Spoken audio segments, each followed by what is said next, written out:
Hey gamers, this is Liz Davidson from Beyond Solitaire, and today I'll be reviewing Dream Daddy. This game is a dating sim in which you are a single dad who moves to a cul-de-sac where all the neighbors are other hot single dads.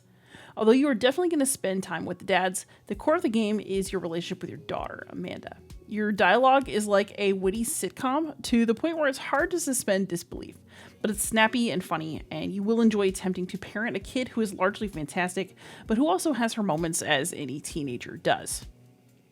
As you and Amanda adjust to your new life on the hot dad cul-de-sac, you're also going to get a lot of moments to hang out with your neighbors. You'll have basic interactions with each dad, but you get to choose who to date.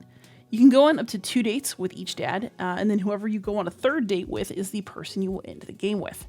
Obviously, you can save the game and load old saves, so you don't have to constantly start from the beginning. So that's what I did, and I was able to check out all of the dad's storylines. So during the dates, you're going to choose dialogue in hopes of impressing your partner, and occasionally a mini game will pop up.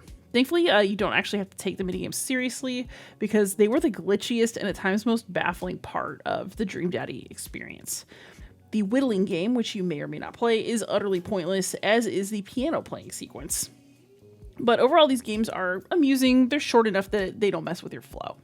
For me, the heart of the game is in the dialogue and story, and that is where Dream Daddy is largely satisfying, but I do have a few concerns. So first, the good. The dads have cool storylines, and you really get to appreciate them and their children. They're all more or less likable, despite some flaws. The dialogue is funny, the dates are really cute, and I would say this game is absolutely worth the 8 hours I spent playing it. I'm glad I took the time to go on all the dates and unlock all the cutscenes. I think there's like one big secret thing I did not unlock, but I don't feel any worse for that. However, there were also a few issues. So one is that in order for each dad to reach his best ending, you do have to date him. So like it's your love that brings healing. And that actually made me a little sad in each of the game's storylines. The early dates that you go on could just as easily be hangouts with friends. And it would have been really nice to date one dad, but also get to be besties with the rest of them so that everybody could have their best and like most emotionally fulfilled ending, not necessarily with the romance part.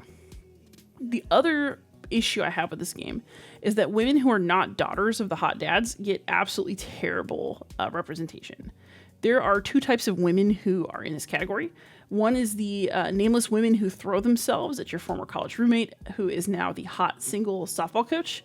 So they just come on to him endlessly. It's kind of gross and pathetic, and it's just really an unflattering depiction. I know it's meant to be funny, but I especially don't like it when it's paired with Mary, who's the only other like named female character I think who's not one of the daughters.